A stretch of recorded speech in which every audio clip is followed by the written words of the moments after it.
नमस्कार दोस्तों, आप सभी का स्वागत है आपके अपने YouTube चैनल पर। तो दोस्तों आज हम इस वीडियो में बात करने वाले हैं अंकित भाटी सर की एसएससी जीडी के लिए जो एस जीके की जो बुक है उसके बारे में बात करेंगे। तो उसमें दोस्तों पहला दिया हुआ है इतिहास, वो भी इतिहास में है प्राचीन इतिहास। तो दोस्तों हम इसमें देखेंगे प्रश्नों को, और प्रत्येक जो प्रश्न है दोस्तों प्रीवियस ईयर में पूछे जा चुके हैं। तो दोस्तों इसकी जो व्याख्या है इससे आपके अगले होने वाले एसएससी जीडी के एग्जाम में हो उसमें शायद आपके प्रश्न बन सकते हैं। तो हम इस पूरी बुक को देखेंगे दोस्तों।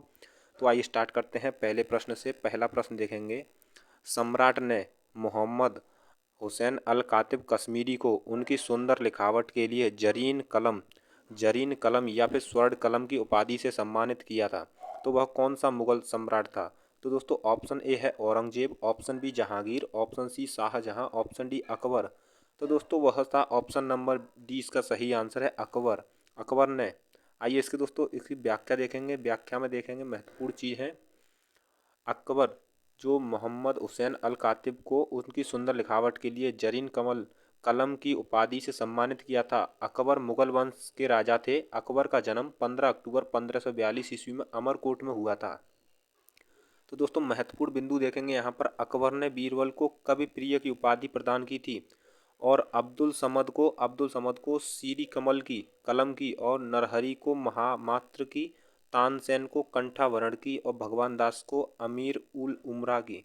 अगला प्रश्न देखेंगे, प्रश्न नंबर 2 है, कदमाई राजवंश के तहत भू राजस्व का एक रूप था। तो दोस्तों ऑप्शन ए चोल राजवंश, option B Kushan, option C Chalukya, option D Gupta. तो दोस्तों इसका सही आंसर है ऑप्शन नंबर ए चोल राजवंश का।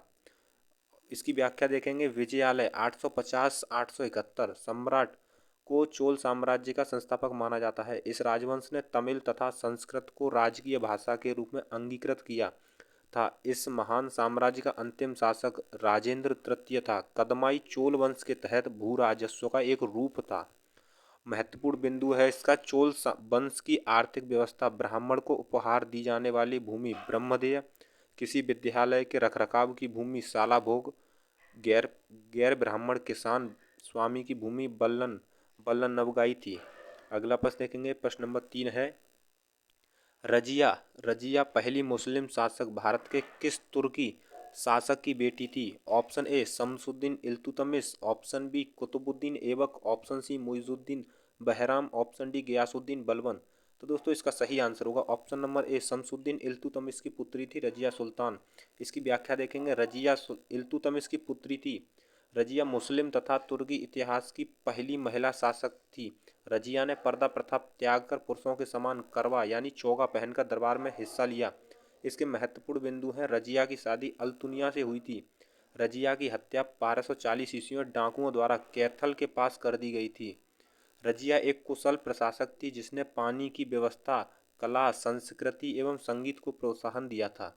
अगला प्रश्न, प्रश्न नंबर 4 है, निम्नलिखित में से महाराजा धिराज की उपाधि धारण करने वाले प्रथम गुप्त सम्राट कौन थे? ऑप्शन ए चंद्रगुप्त प्रथम, ऑप्शन बी चंद्रगुप्त द्वितीय, option C Samudragupta, option D Ramagupta. तो दोस्तों इसका सही आंसर है ऑप्शन नंबर ए चंद्रगुप्त, इसका सही आंसर होगा।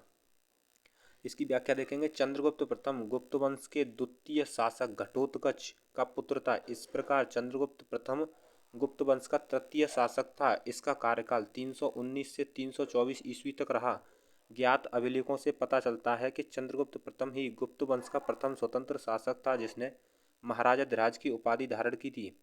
महत्वपूर्ण बिंदु हैं, चंद्रगुप्त ने गुप्त संवत की स्थापना की थी 319-320 ईस्वी में। तो दोस्तों जिस समय चंद्रगुप्त प्रथम थे वह राजगद्दी पर बैठे थे उस समय 9 मार्च 319 के समय, तो उसी समय इन्होंने एक गुप्त संवत चलाया था।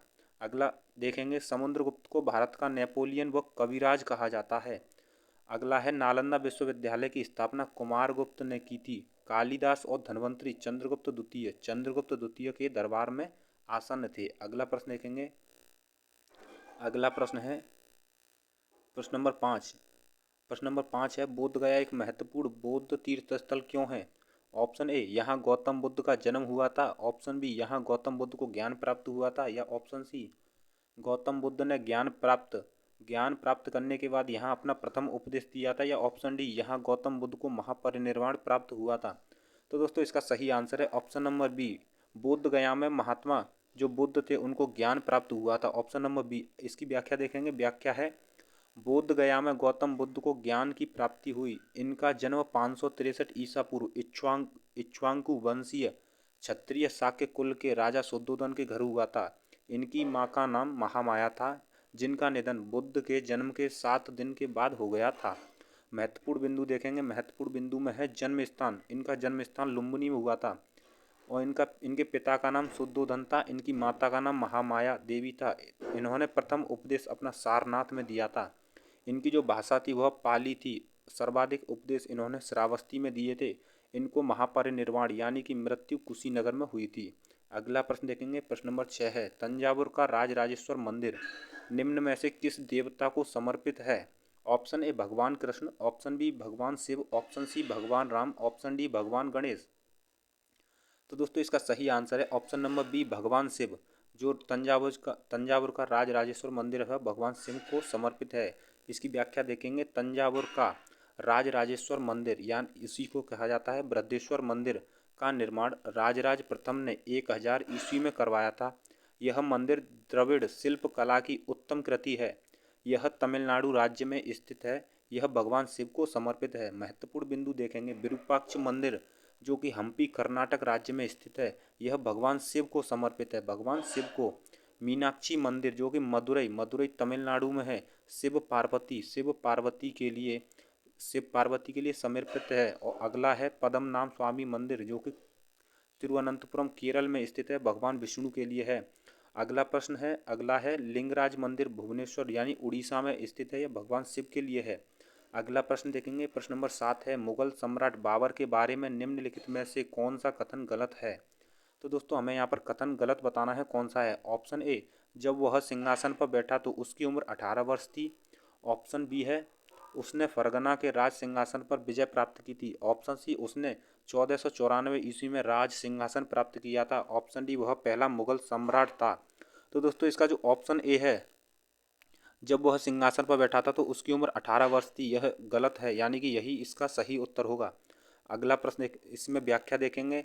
जहीरुद्दीन मोहम्मद उर्फ बाबर मुगल साम्राज्य के संस्थापक और प्रथम शासक था। तो दोस्तों मुगल साम्राज्य का जो प्रथम शासक था यह, इनका जन्म मध्य एशिया के वर्तमान जो उज्बेकिस्तान कहा जाता है वहाँ पर इनका जन्म हुआ था।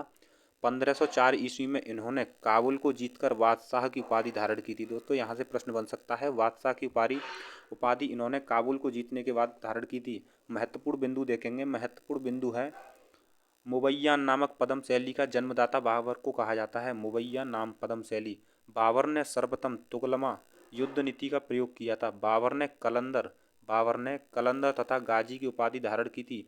बाबरनामा तुर्की में कृत संकलन है। बाबर की मृत्यु 1530 ईस्वी में आगरा में हुई थी। आगरा में। अगला प्रश्न देखेंगे। प्रश्न नंबर 8 है, निम्नलिखित में से कौन सी पुस्तक बाणभट्ट द्वारा लिखित है? Option A Ashtadhyayi, option B Harshacharita, option C Akbarnama, option D Malavikagnimitram. तो दोस्तों बाणभट्ट द्वारा पुस्तक है हर्षचरित। ऑप्शन नंबर 20 का सही आंसर होगा हर्षचरित। इसकी व्याख्या देखेंगे। बाणभट्ट द्वारा लिखित पुस्तक हर्षचरित्र है। बाणभट्ट 7वीं शताब्दी के संस्कृत गद्य लेखक और कवि थे। वह राजा हर्षवर्धन के दरबारी कवि थे। बाणभट्ट द्वारा रचित कादम्बरी दुनिया का पहला उपन्यास है। तो दोस्तों यहाँ पर कुछ पुस्तकें दी गई हैं, उनके जो रचयिता हैं उनके बारे में देखेंगे। अकबरनामा किसके द्वारा लिखी गई है? अबुल फजल के द्वारा लिखी गई है। मालविकाग्निमित्रम कालिदास के द्वारा लिखी गई है। अष्टाध्यायी पाणिनि के द्वारा। रामायण वाल्मीकि के द्वारा। महाभारत वेद व्यास के द्वारा। अर्थशास्त्र चाणक्य के द्वारा। कामसूत्र वात्स्यायन के द्वारा। बुद्ध चरित्र अश्वघोष के द्वारा। महाभाष्य पतंजलि के द्वारा। मेघदूत कालिदास के द्वारा। पंचतंत्र विष्णु शर्मा के द्वारा। आगे देखेंगे। मुद्रा राक्षस विशाखा दत्त के द्वारा। गीत गोविंद जयदेव के द्वारा। बृहत संहिता वराहमिहिर के द्वारा। सूर्य सिद्धांत आर्यभट्ट के द्वारा एवं नाट्य शास्त्र भरत मुनि के द्वारा। आगे देखेंगे। अगला प्रश्न है प्रश्न नंबर 10, बनारस के इनमें से किस राजा को 1781 में वारेन हेस्टिंग द्वारा गिरफ्तार किया गया था? Option A Balwant Singh, option B Chet Singh, option C Udit Narayan Singh या ऑप्शन डी महीप नारायण सिंह। तो दोस्तों वारेन हेस्टिंग के द्वारा गिरफ्तार किए गए थे option number B Chet Singh. इसकी व्याख्या देखेंगे। व्याख्या है, बनारस में 1781 में वारेन हेस्टिंग ने राजा चेत सिंह को गिरफ्तार किया। इस विषय में कई थ्योरी प्रचलित हैं, जिसमें एक कहावत द्वारा चरितार्थ किया गया है, घोड़ा पर हौदा और हाथी पर जीन, चुपके से भागा वारेन हेस्टिंग्स। तो दोस्तों इसके महत्वपूर्ण बिंदु हैं। वारेन हेस्टिंग 1774 ईस्वी में भारत का प्रथम गवर्नर जनरल बना। यह राजकीय कोषागार को मुर्शिदाबाद से हटाकर कलकत्ता लाया था। गीता के अंग्रेजी अनुवादकार विलियम विल्किंस को इसने आश्रय प्रदान किया था। तो दोस्तों गीता का अंग्रेजी अनुवाद किसने किया था? विलियम विल्किंस के द्वारा किया गया था। अगला प्रश्न देखेंगे, प्रश्न नंबर 11 है, कुतुब मीनार के 5वें तल का निर्माण निम्न में से किसके शासनकाल के दौरान किया गया था? Option A Iltutmish, option B Razia Sultan, option C Firoz Shah Tughlaq, option D Muhammad bin Tughlaq. तो दोस्तों कुतुब मीनार के 5वें तल का निर्माण मोहम्मद फिरोज शाह तुगलक के द्वारा किया गया था। ऑप्शन नंबर सी इसका सही आंसर है।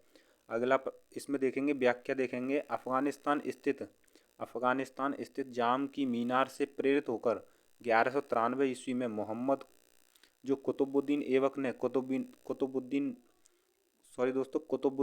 ने कुतुब मीनार का निर्माण आरंभ करवाया था, किंतु वह केवल इसके आधार का ही निर्माण करा पाया। इल्तुतमिश ने इसमें 3 मंजिलों को और बढ़ाया। 5वीं और अंतिम मंजिल का निर्माण फिरोज शाह तुगलक के द्वारा कराया गया था।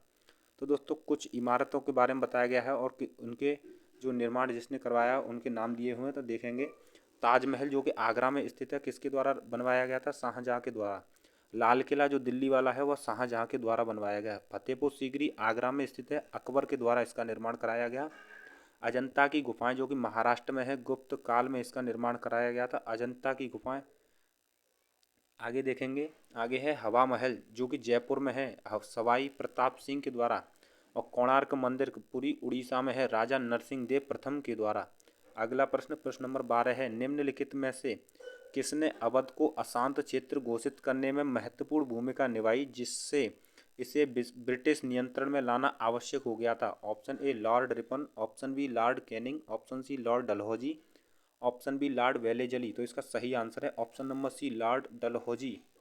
इसकी व्याख्या देखेंगे, लॉर्ड डलहौजी ने अवध को अशांत क्षेत्र घोषित करने में महत्वपूर्ण भूमिका निभाई। डलहौजी का कार्यकाल 1848 से 1856 ईस्वी तक रहा था।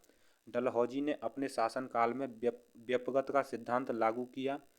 व्यपगत का सिद्धांत और शिक्षा संबंधी सुधारों में 1854 ईस्वी में वुड डिस्पैच लागू किया। इनके शासनकाल में ही भारत में प्रथम बार रेलगाड़ी चली थी। आगे देखेंगे, महत्वपूर्ण बिंदु में लॉर्ड रिपन के शासनकाल में प्रथम कारखाना, स्थानीय स्वशासन को प्रोत्साहन, शिक्षा संबंधी सुधार तथा जनगणना जैसी योजनाओं को बढ़ावा मिला था। लॉर्ड कनिंग के शासनकाल में भारत में 1857 ईस्वी की महत्वपूर्ण क्रांति हुई थी। आगे देखेंगे, अगला प्रश्न, प्रश्न नंबर 13 है, 1865 ईस्वी में निम्नलिखित में से किसे बॉम्बे का पहला नगर आयुक्त नियुक्त किया गया था? Option A Arthur Crawford, option B H Fowler, option C Charles Atkinson, option D William Hunter. तो दोस्तों इसका आंसर है option number A, Arthur Crawford को नगर आयुक्त नियुक्त किया गया था। व्याख्या देखेंगे, आर्थर क्रॉफर्ड को बॉम्बे का पहला नगर आयुक्त नियुक्त किया गया था। महत्वपूर्ण बिंदु है, भारत में सर्वप्रथम 1687 ईस्वी में मद्रास में नगर निगम का गठन हुआ। फिर 1726 ईस्वी में कलकत्ता और बॉम्बे नगर निगम का गठन किया गया था। आगे देखेंगे, प्रश्न नंबर 14 है, 1857 तक भारत के मुगल सम्राटों का लगभग 200 वर्षों तक निवास स्थान रह चुका था। तो दोस्तों ऑप्शन ए परी महल, ऑप्शन बी आगरा का किला, ऑप्शन सी जहांगीर महल, ऑप्शन डी लाल किला। तो इसका सही आंसर है option number D Lal Qila. अगला प्रश्न देखेंगे, दोस्तों व्याख्या देखेंगे।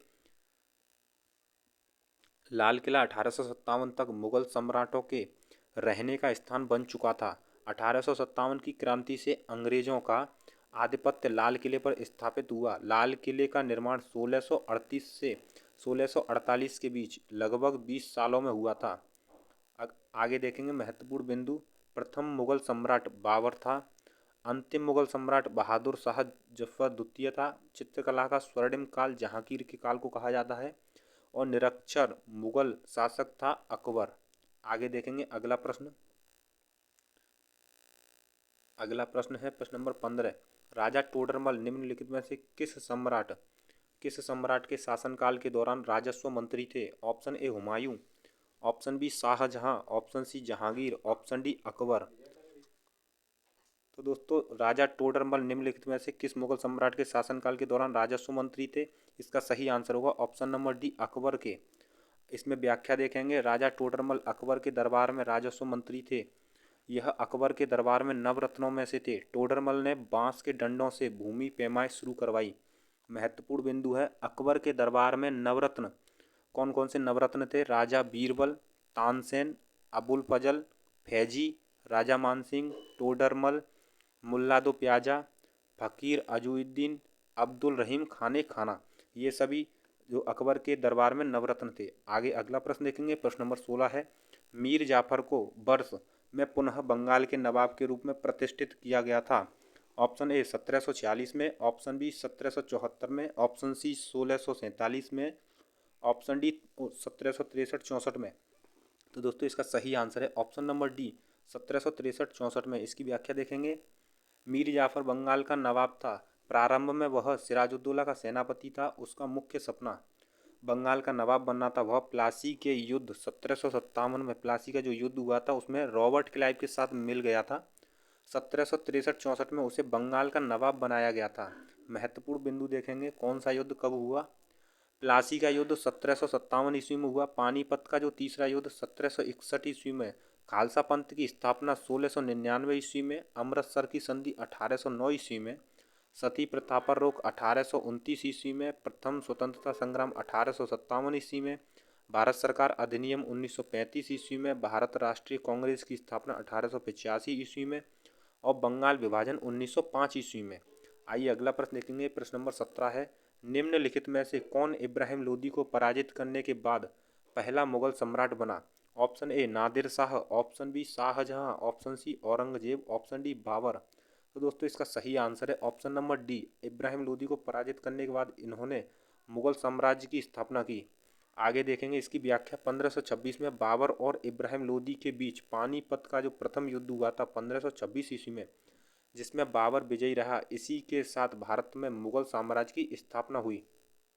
आगे प्रश्न है, प्रश्न नंबर 18 है, शरीयतुल्लाह खान अंग्रेजों के खिलाफ का हिस्सा थे। ऑप्शन ए फराजी आंदोलन का हिस्सा, ऑप्शन बी सन्यासी विद्रोह, ऑप्शन सी वहाबी आंदोलन या ऑप्शन डी फकीर विद्रोह।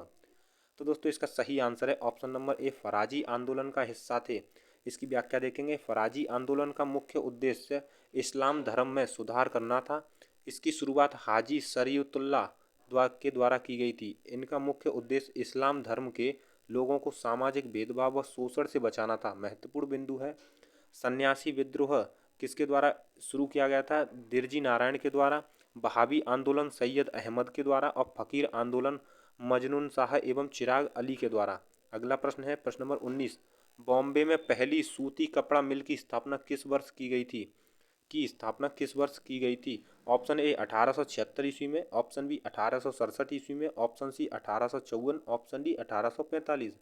तो दोस्तों इसका सही आंसर है ऑप्शन नंबर सी 1854 ईस्वी में सूती कपड़ा मिल स्थापना की गई थी। इसकी व्याख्या है, भारत में सूती वस्त्र की पहली मिल की स्थापना 1818 में कोलकाता के समीप फोर्ट ग्लास्टर में की गई थी, किंतु यह असफल रही। सबसे पहला सफल आधुनिक कारखाना 1854 ईस्वी में मुंबई में काबसजी डावर द्वारा खोला गया।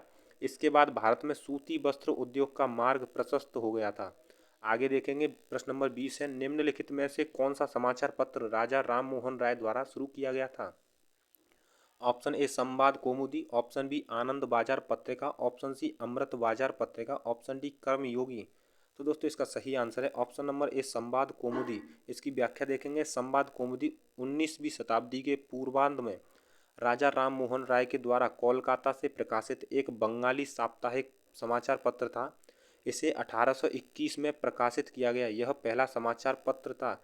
इसके लेखक राजा राम मोहन राय थे। अगला प्रश्न देखेंगे, अगला प्रश्न है प्रश्न नंबर 21, कृष्णदेव राय जिन्होंने 1509 से 1529 तक विजयनगर पर शासन किया, किस राजवंश से संबंधित थे?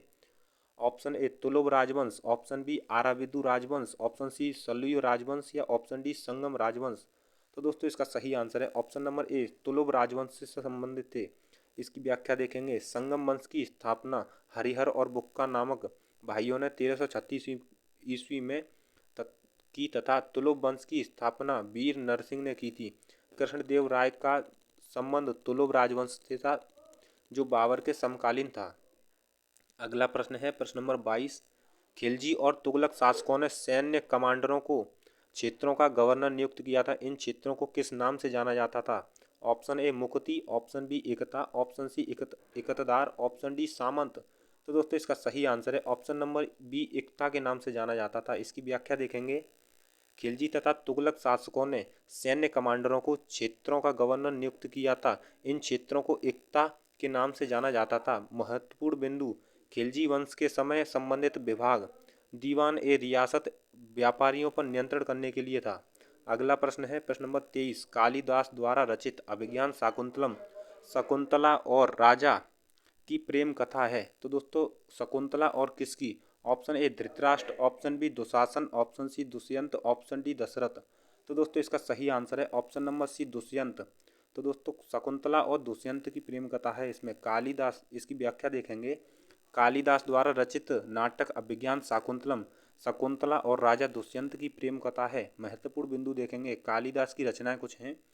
मालविकाग्निमित्रम में अग्निमित्र व मालविका की प्रेम कहानी के बारे में वर्णन किया गया है। कुम्हार संभव में शिव पार्वती प्रेम कथा तथा कार्तिकेय का जन्म इसमें वर्णन है। मेघदूत में यक्ष राजा मेघ से प्रेयसी को संदेश पहुंचाने की प्रार्थना का इसमें वर्णन किया गया है। अगला प्रश्न देखेंगे प्रश्न नंबर 24 है। वर्ष में अपनाए गए भारतीय राष्ट्रीय कांग्रेस के तिरंगे झंडे के केंद्र में एक चरखा रखा गया था। तो दोस्तों वह कब रखा गया था? Option A 1926, option B 1938, option C 1931, option D है 1929। तो दोस्तों इसका सही आंसर है ऑप्शन नंबर सी 1931 में। इसकी व्याख्या देखेंगे। वर्ष 1931 में अपनाए गए भारतीय राष्ट्रीय कांग्रेस के तिरंगे झंडे के केंद्र में एक चरखा रखा गया था। भारतीय संविधान निर्माण के दौरान झंडा समिति के अध्यक्ष डॉक्टर राजेंद्र प्रसाद थे। भारतीय तिरंगे की लंबाई व चौड़ाई का अनुपात 3:2 है। इसे 22 जुलाई 1947 को अपनाया गया था। अगला प्रश्न देखेंगे प्रश्न नंबर 25 है। गांधी जी ने वर्ष में अहमदाबाद में सूती मिल श्रमिकों को साथ लेकर एक सत्याग्रह का आयोजन किया था। ऑप्शन ए 1915 में, ऑप्शन बी 1918 में, ऑप्शन सी 1929 में, ऑप्शन डी 1921 में। तो इसका सही आंसर होगा दोस्तों ऑप्शन नंबर बी 1918 में। इसकी व्याख्या देखेंगे। व्याख्या है गांधी जी ने वर्ष 1918 में अहमदाबाद में सूती मिल श्रमिकों के हितों की रक्षा के लिए एक सत्याग्रह का आयोजन किया था। तो इनके कुछ महत्वपूर्ण सत्याग्रह उन्हें देखेंगे। चंपारण में सत्याग्रह उन्होंने 1917 में, खेड़ा सत्याग्रह 1918 में, अहमदाबाद मिल मजदूर 1918 में, खिलाफत आंदोलन 1919 में, असहयोग आंदोलन 1920 में, सविनय अवज्ञा आंदोलन 1930 में, भारत छोड़ो आंदोलन 1942 में।